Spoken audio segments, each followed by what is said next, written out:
Got to keep it quiet for the baby. It is 2:23 a.m. Soul Not For Sale podcast. Coach Colin here.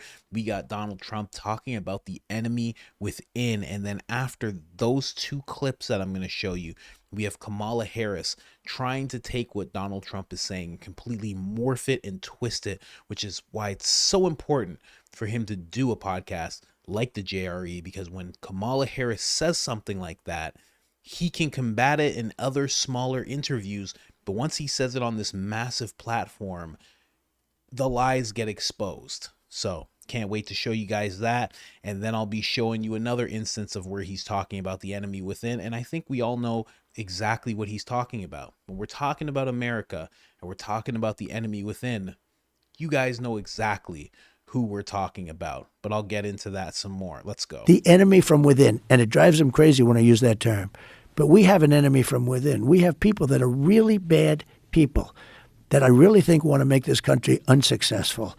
When you look at what's happening at our border, Joe, when you have people coming in that when other countries are allowed to empty their prisons into our country with murderers, we had 13,099 murderers dropped in our country over the last 3 years. And 15,000 convicted. Yeah. Drug dealers, drug lords. And that's just the ones that have been accounted for. Correct. People from mental institutions. What do you think the strategy is? Hundreds of thousands of major criminals, tougher and worse than anybody we have. And we're seeing the consequences of it in San Antonio. They've taken over apartment buildings. In Aurora, Colorado, they've taken over apartment buildings. These Venezuelan gangs. Just the beginning. What do you think the strategy is? You know, one of the things that they've said is that you stopped a bill from being passed. But didn't that bill also include amnesty for the people that are already here? Joe, this is years after the fact. The damage was already done. But what was the bill? Well, and the bill what was the nothing. It allowed 2 million people in. They were going to get amnesty. It was a horrible bill. It didn't protect us at all. But we should just tell people what the strategy is. So one of the things that's been their strategy. One of the things that's been very clear is that they've moved a large percentage of these migrants that are coming across the border illegally. They've moved them to swing states. Okay. Like this is what's going on with Springfield, Ohio, right? They're in swing states. Well, that's not a swing state. I'm going to win Ohio by a lot, so that's not a swing. But it's called Springfield, Ohio, to be exact. And Springfield, Ohio, is this very nice community of 52,000 people that just had 32,000 migrants that don't speak the language dropped into their community. You can't get into a hospital. You can't get into a school. It's gone from a beautiful little place to a horror show. And the mayor is a nice guy. And the mayor says, we're looking for interpreters. I said, no, you've got to remove them and bring them back to their country. Mostly Haitians in this case. But they speak no language. They speak no English, man. In fact, even the language they do speak, they can't get interpreters. They can't do anything. And the mayor's trying to be politically correct. They're all trying to be.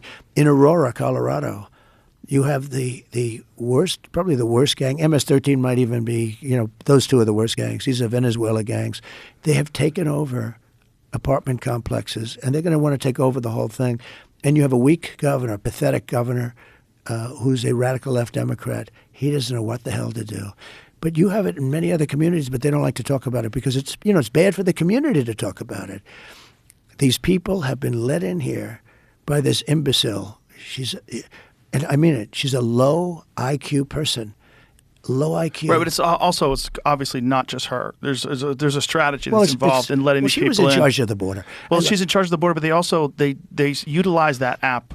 The app that used to be used. It used to be used, I think, essentially, wasn't it for shipping? Wasn't it when people were in this country? It was used for shipping, and now it's used to deal with the cartels. The cartel, heads of the cartel, rich people, by the way, these are loaded. These people have so much money.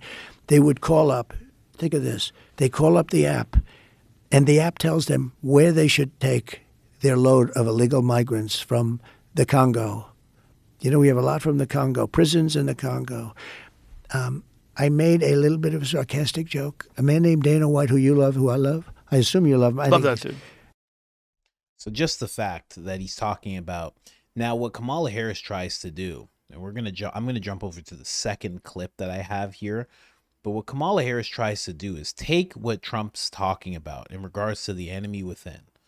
Okay, and she's trying to make it seem like when he says that, he's talking about the American people, which I just found dumbfounding.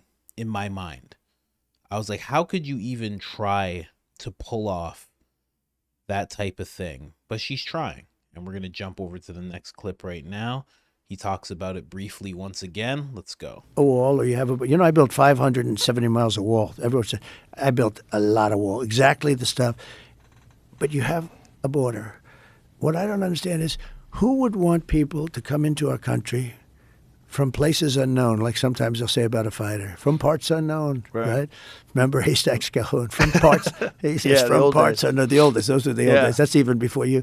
But who would want people to come in, pouring into our country?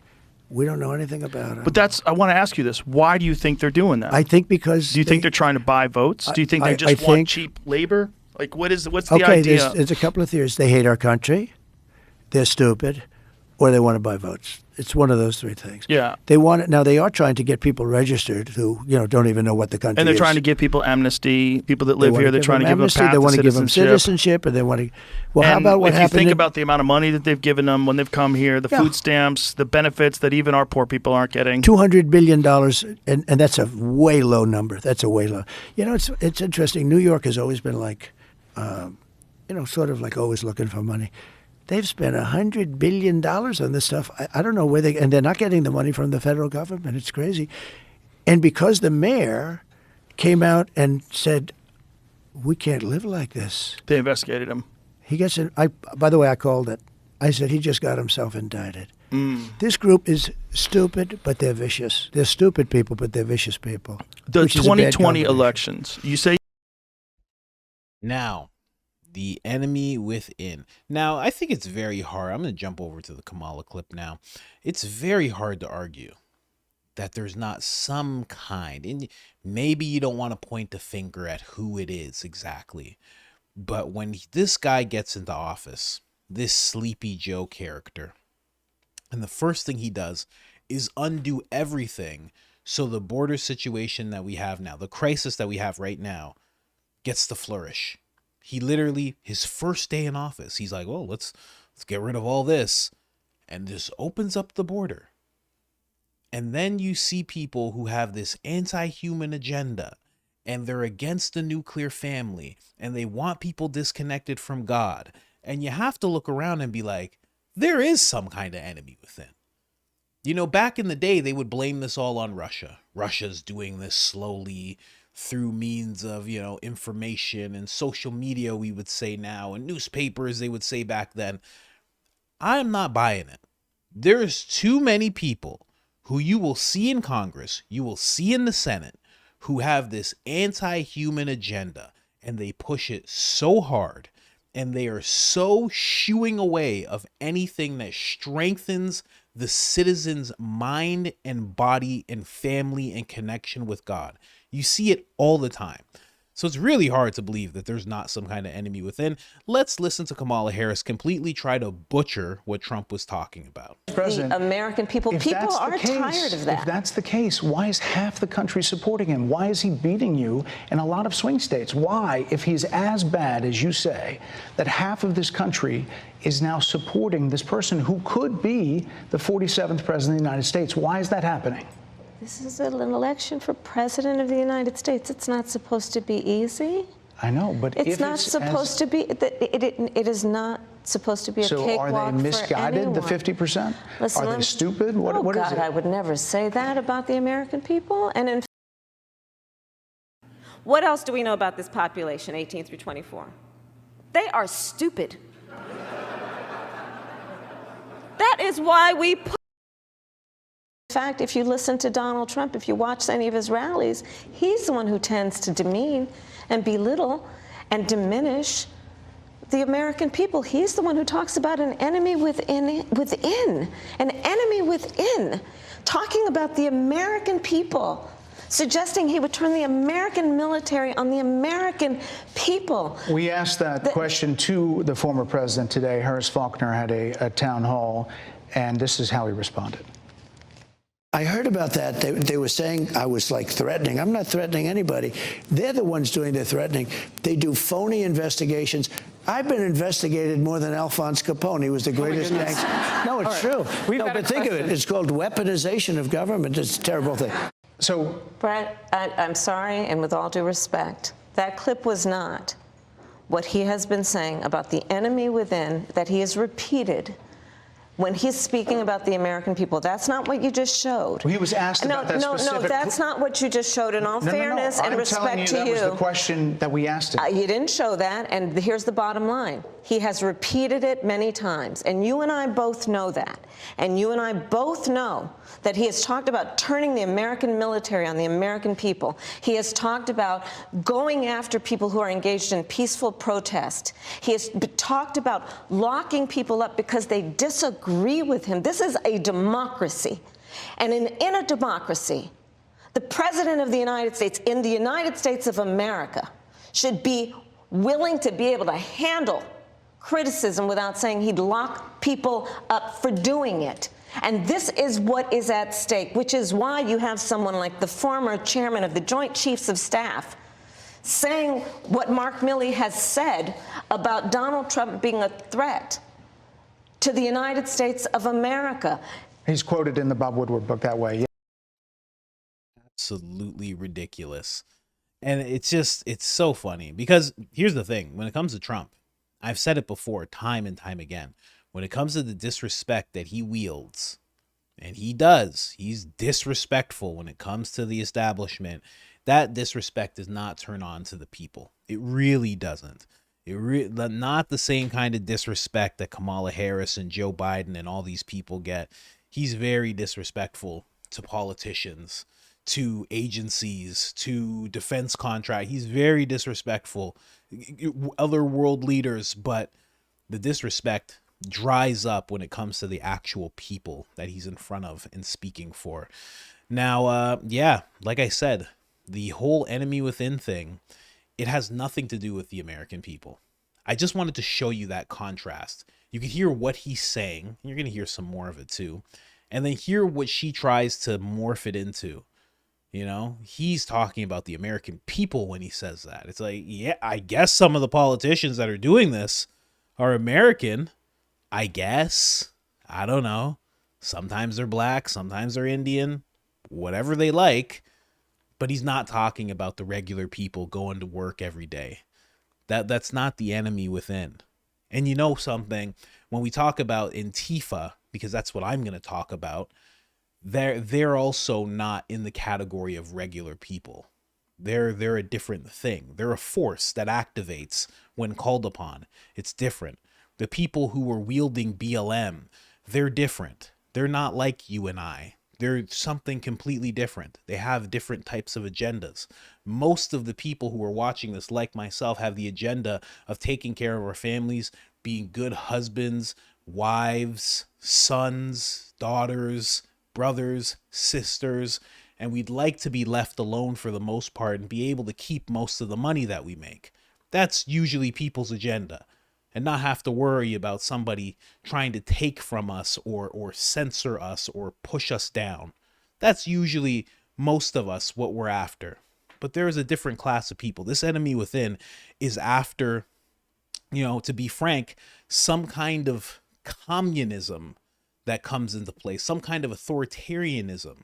And for some reason, although they are radical, they want this weird authoritarianism upon everybody, probably because they think because they're the ones pushing for it that they're going to be at the helm of it. But yeah, it's very interesting, and it stems from the World Economic Forum. That's where I got my first wind of it, quite honestly. Let's get into this quick clip here. It's a narrative the press likes. Maybe it's not even a narrative that I should have. We have to protect our country, and maybe we should let the other side. I don't even call them the enemy. I think we have more of an enemy from within than we do from outside. If you have a smart president, they talk about China and Russia and everything else. If you have a smart president, they're not going to be the problem. We have a bigger problem from within, and they hate it. I noticed today they were saying he said the enemy from within. Of course, it's Adam Schiff. These are bad people. These are sick people and bad people, and it's true. But I think it's a narrative that they don't like, frankly. I think the fake news, a term I think I came up with, I'm very proud. Oh, you did. You coined it. It's not tough. Should probably trademark it. but I'm not going to. Yeah, shit, right. I'm not going to give you business tips. But it's funny because it's a great term, but it's actually not strong enough because it's beyond fake. It's really bad. Nelson Mandela. It's sinister. That's what it gets to. When you really see through the mainstream media and what they're doing, when you can really, like They Live, you put on the glasses, it's like, oh no, this is not just talking heads saying the wrong thing. This is very, very sinister. This is a different level, It's like we should really look at mainstream media, talking heads, the same way that you would look at two agents that came to your door. Like imagine that happened to you. Imagine you were in a situation where you said something on social media and then two men in suits and glasses, like Men in Black, came to your door and said, "We saw something on your social media. Is this your account?" What the feeling that you would feel knowing that that's what just happened. That's the same thing you should be feeling when you watch the mainstream media. They are doing the exact same thing. They are coming to your house, to your screen, trying to get into your mind and trying to make you think, trying to mold your reality. It's very, very, very weird.